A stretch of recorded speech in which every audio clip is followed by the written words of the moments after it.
आप सभी माता भाई बहनों को जय श्री राम। आज बात करेंगे कि श्रावण में विशेष है क्या। क्या पूजा पद्धति से भी अलग हम कुछ और विशेष कर सकते हैं? बिल्कुल कर सकते हैं। श्रावण का मतलब पहले समझ लो।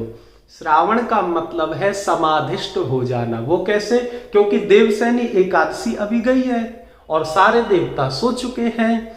अब सो चुके तो इसका मतलब क्या है? ये नहीं है देवता बिल्कुल ही सो गए, देवता जगे पड़े हैं, लेकिन एक लोकाचार की भावना से देवता सो चुके हैं।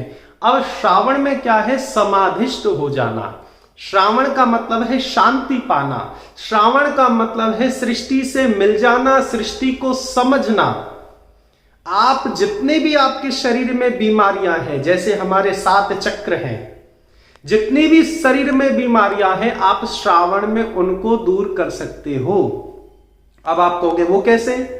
बिल्कुल आसान है। जितासनो जित श्वासो जित संगो जितेंद्रिया। लेकिन उससे भी पहले हमको क्या करना पड़ता है? नाम संकीर्तनम यस्य, यानी कि नाम का सहारा लेना पड़ता है। लेकिन आज हम नाम की जगह क्या कर रहे हैं? डीजे बजा रहे हैं, धूम धड़ाकड़ धूम मड़धा भाई। अरे भैया, ये श्रावण नहीं है। पहाड़ों को भी नुकसान होता है, उसके वाइब्रेशन से मकानों को भी नुकसान होता है, वायुमंडल को भी नुकसान होता है। अब आप कहोगे तो करना क्या है? जैसे हमारे पूर्वज करते थे, कीर्तन करते हुए जाते थे, करताल लेकर के जाते थे, मृदंग लेकर के जाते थे। नाम संकीर्तनम यस्य, प्रभु का नाम लेते हुए जाते थे, ना कि फिल्मी गानों पे धूम धड़ाकर करते हुए जाते थे।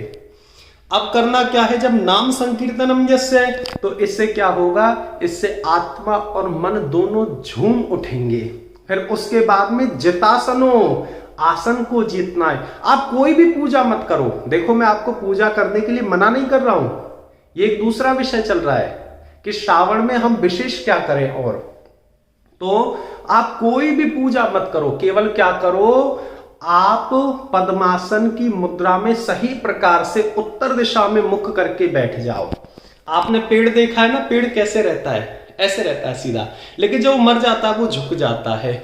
इसी प्रकार सृष्टि अपनी संरचना करती है। श्रावण में हमको बहुत कुछ देने के लिए ललायित रहती है सृष्टि, लेकिन हम कुछ भी ले नहीं पाते क्योंकि हम मर चुके हैं, ऐसे झुक चुके हैं। तो क्या करना है? अपने मेरुदंड को, यानी कि अपनी रीढ़ की हड्डी को बिल्कुल सीधा करें, सीधा करके बैठ जाए। ज्यादा कुछ ना करे, ज्यादा कुछ करने की जरूरत नहीं है। और सो हम जितासनो, आसन को आपने जीत लिया पद्मासन से। अब जित आसनो जित श्वासो, श्वासों को जीतना है। श्वास कैसे जीतेंगे? वो ऐसे जीतनी है, सो हम। आपको लंबी सांस भरनी है तो सो की आवाज आएगी। देखो,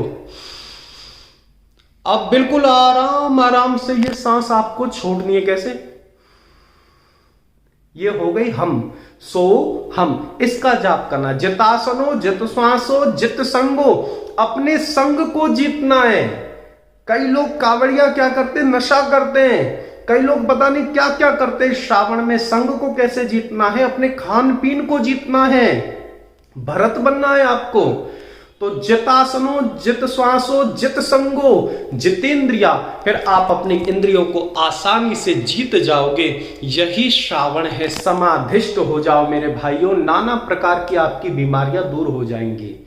और सृष्टि हमें समझाती है कि आपने क्या क्या गलती करी है, वो सब श्रावण में हमको देखने को मिलता है। जैसे पहाड़ों में हमने नाना जाने कितना प्रकार का दुष्प्रवृत्ति अपना दी। मैं इसे प्रवृत्ति कहूंगा अपनी, मैं दुष्प्रवृत्ति क्या है? हमारी पहाड़ों को गंदा करना, पहाड़ों को काटना, पेड़ों को काटना। और उसका आज दुष्प्रभाव हमको देखने के लिए मिल रहा है कि कभी बाढ़, कभी पेड़ टूट रहे हैं, कभी भूस्खलन हो रहा है, ना जाने क्या हो रहा है, केवल और केवल मानव की प्रवृत्ति से। अपनी प्रवृत्ति को संभालो, अपनी विकृति को सुधारो और प्रकृति में मिल जाओ। यही श्रावण में विशेष है। और यहीं से चातुर्मास हमारा प्रारंभ होता है। धर्म अर्थ काम मोक्ष, यानी प्रभु को प्राप्ति करने का साधन ही श्रावण है। यदि आपको ये डिटेल में और जानना है तो कमेंट करना, मैं एक वीडियो जरूर बनाऊंगा।